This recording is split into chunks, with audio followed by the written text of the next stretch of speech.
So my name's Matt Cox. I am Head of Open Banking Nationwide. At a practical level, that means I lead the teams that are opening up access to data in line with the industry regulations that have been progressing at pace over the last year or two.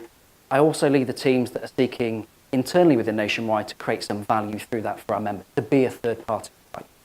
So the first question I always normally get asked is, so what is open banking? As Rachel said, it's surprisingly difficult to answer. When I first took the job, I went home and spoke to Mum. She said, "Oh, well done, you got a new job." She said, what is it?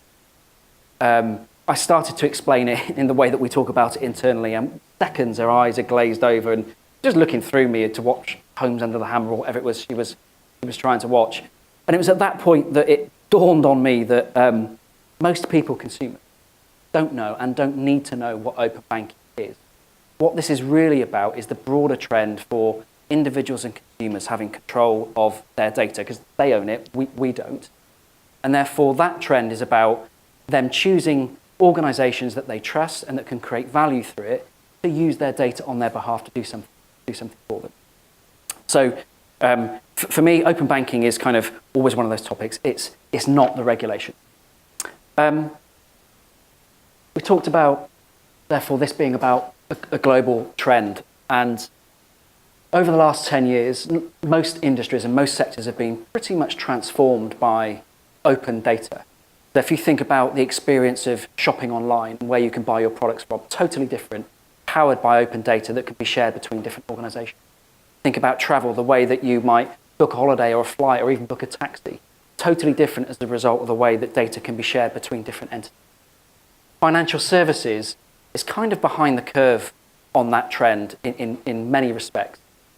And often that gets interpreted as banks and building societies don't want to open up their data. And I don't think it is about that. I think money is a very personal, sensitive issue. And factors of trust and security are paramount within this. So if we're going to do this, we need to do it in a way that is both controlled, secure, scalable and resilient, like no other industry does it. And really that's why I think the regulatory framework across the globe is now stepping in to try to provide that control. And if you look across not just the UK and EU, which I'll talk a bit more about in a moment, in the US there's a growing trend at pace around different organisations opening up access to data. They're using quite a commercial model to do it. If you look at Australia, they've just announced a broad range of regulations that will achieve open data across financial services organisations across a really broad range of products. The UK and the EU, driven by the Competition and Markets Authority and PSD2 legislation through Europe, in my view, is kind of led the way in this, in trying to do this in a controlled and secure way using secure technologies. So from a UK perspective, the last 12 months or so have been both hectic but also pretty transformative. Now, we have already implemented secure mechanisms for authorised third parties to access current account information, both business and personal, and we've also enabled payments to be initiated by those third parties. Now it's early days for this. There's about 100,000 users of these services today across the UK. There's about 15,000 of Nationwide's members already starting to use these services. That will grow exponentially, and it will grow exponentially because of services need to come to market that make it worthwhile people sharing, and it will grow exponentially because the next phase of this change will increase by tenfold the type of data and the nature of the services that become available. So between now and September 2019, that will be opened up to credit card accounts, to savings accounts.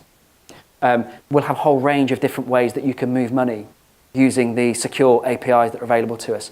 And that's kind of critical for if you want to think about whole of life financial management. The other thing that will change radically in that time is the way that consumers give their consent to share that data. In future, that will be done via a Touch ID experience on a mobile phone. So you can start to see how the barriers to people sharing their data come down, and you can start to see how organisations can create value through it, which will be the driver.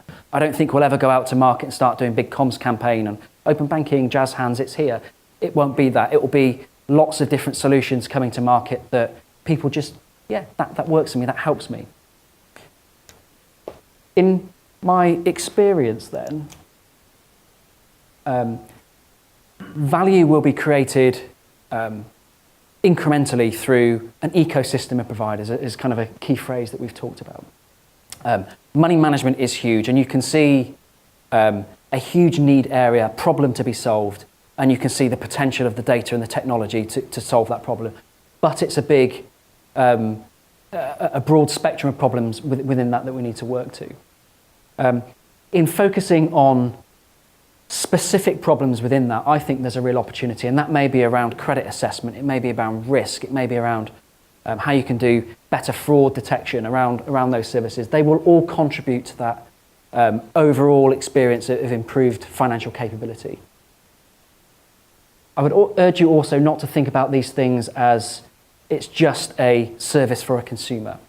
It may well be, and we need to drive it into the needs of those consumers, but it could also be something that plays a discrete role in that broader ecosystem, whether it's for those charities, whether it's for the service providers that provide accounts and data within that ecosystem. So think about where the role is that you would play within that. As we think forward, I think therefore there's three key learnings that I've had. It's focus on what you think that need is ruthlessly and zero in on the specific problem you're trying to solve. Don't think about everything as being a digital-only service. In Nationwide, yes, there is a drive to provide great digital experiences, but we are also continuing to invest heavily in our branches. We've got around 700 branches. We've got millions of members that use our branches every month. I don't think that this is a digital-only solution. I think this is about how you can blend the two, because as good as technology will be, the role of the people in the branches that actually care can be just as complementary to that experience. And then finally, the ideas and concepts and solutions that you've got are all be at different ranges of maturity. Start small, iterate quickly, and let's think about how those things can be scaled. It may well be that the best route to market for the ideas that you've got is a very specific problem that can be opened up as an API back into that marketplace, and you can scale it very quickly without having to control the customer interaction.